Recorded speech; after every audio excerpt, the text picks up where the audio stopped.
Thank you very much. Warm greetings to all who are here present today, and happy Women's Day. I stand before you all today with a heart that is simultaneously bursting with pride and joy, whilst feeling waves of sadness. 70 years ago, on this very day, the 9th of August, 1956, 22,000 of us marched to these hallowed grounds, to these union buildings which were then the bastion of apartheid. Because I was only 18 years old then, and many of my compatriots are sadly no longer with us, it has always been an honor to represent the collective leadership of the march and the 20,000 women. I'm standing here as their representative. And what I am saying here today is what they would have said to you if they were alive. We were young, we were afraid, but we were unified and determined. When we stood undaunted in silence for 30 minutes, the world trembled, it took note. We confronted the apartheid regime and boldly said, "Stridum, you have targeted the woman, you have struck a rock, and we will crush you." The joy of that solidarity, the triumph of knowing we could break the back of oppression, is a fire that still burns deep within me even today. And we emerge from the darkness with a firm belief that our daughters, our children would walk in absolute freedom from the triple yoke of oppression as a race, class, and gender, which we experienced under apartheid. But today, as I look at our beautiful country, my heart is heavy. The freedom we marched and for what we bled is in reality a painful paradox. How can we fully celebrate our past victories when our present realities is so deeply disappointing and distressful? We fought to banish the past laws, yet today our women are prisoners in their own homes. Gender-based violence continues to cast a dark cloud on our society. And every single day I weep for the girl child, the daughters, the mothers, and grandmothers who are abused, violated, and silenced. This is not the freedom we march for. We fought to dismantle the yokes of the systemic oppression of women as a race, class, and gender.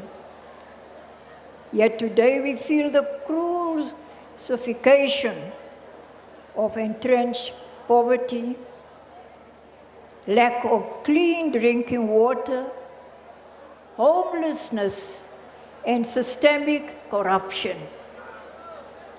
When people steal money allocated for education, health, for housing and infrastructure, they are in reality stealing education, stealing health and roads.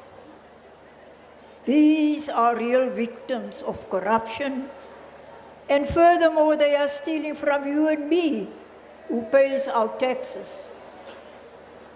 It is also very disappointing that the democratic South Africa is still the most unequal country in the world.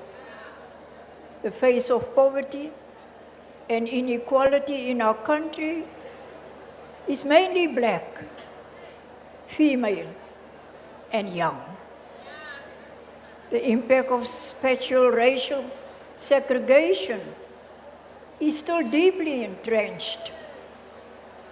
And as we also mark the 5th anniversary of June 16, when in 1976 the youth picked up the mantle from us, youth unemployment remained stubbornly high, ranking South Africa very high globally.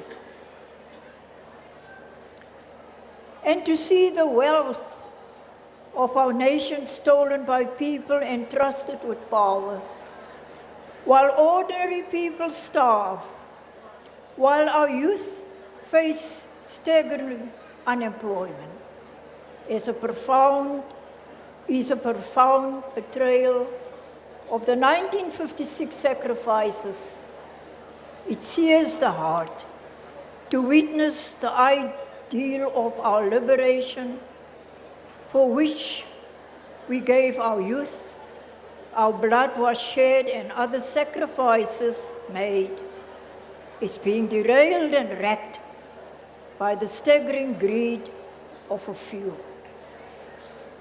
And yet, even when these clouds, my spirit refuses to break and give up. And my happiness comes back from looking at you, the women of today, all of you. You are still the rock. You are still resilient. Despite the failures of our leadership and the weight of these struggles, you continue to hold our families and communities together. Your courage is the beacon of hope and the light that keeps this country moving forward.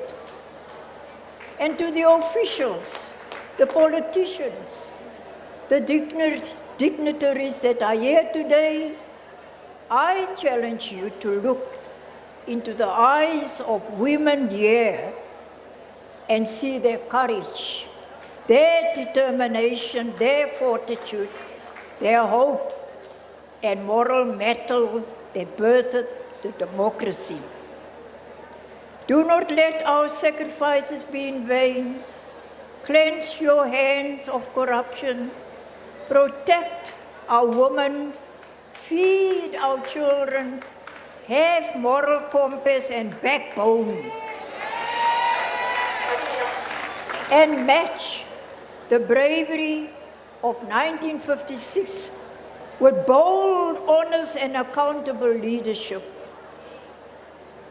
And to the ordinary citizens of our country, in particular women, do not give up hope. Your vote, your voice, and your unity are your critical weapons. We handed you a free country. It is now up to you to make it a safe and prosperous one. Let us march forward once more, not against past laws, but this time against crime and insecurity, poverty, corruption, unemployment, homelessness, violence, and the many, many ills that restrict your future, your safety, your freedom, and your prosperity. The fire ignited in 1956 cannot be extinguished. And to the young women here today, do not wait for anyone's permission. Stand up. Use your voice and fight for your future. Fight against poverty and abuse. just like we fought against apartheid. And together let us finish the march. So we began 70 years ago. Let the spirit of the 1956 rise again in each of your hearts. And I would be remiss if I do not express solidarity with the women and children in Palestine who are being subjected to genocide and apartheid, both of which are classified as crimes against humanity by the United Nations and the world. In the words of our icon, our former President Mandela, and I quote, "Our freedom is incomplete without the freedom of the Palestinians," unquote. And in conclusion, I would like to make a special plea. There were many women who courageously took part in the march on the 9th of August in 1956.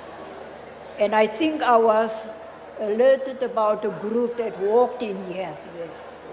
Here they are sitting, all the mamas that are still alive. And there are those whose names must be recorded in the annals of our history to honor them by name. This could be your grandmother or any of your relatives.